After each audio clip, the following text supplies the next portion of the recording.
Jaan Toomik.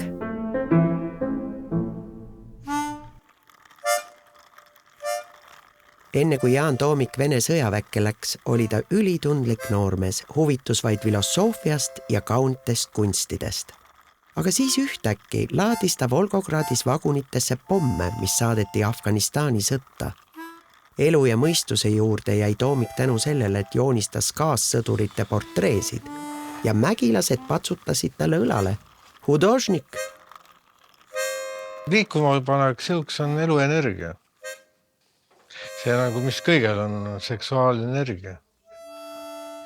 Et sa ei saa teistmoodi lihtsalt. Ja kui sul selline sundus on juba peal, et sa kuidagi teistmoodi ei saa, siis tuleb pühendumus.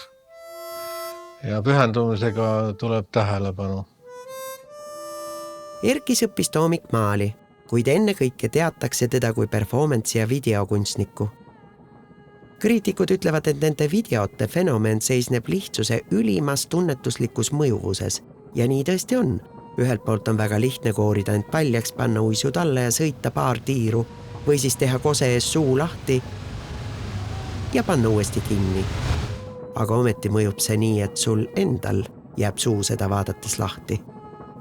Ma olin Kärsit Ving. Minu selline professionaalne kunstniku karjäär sai alguse siis, kui see maailm läks nagu lahti. Ja siis me kõik tahtsime väga ära proovida kõik võimalikke kunstimeediume, mida ei olnud lubatud tegelikult Nõukogude Liidus teha. Ja.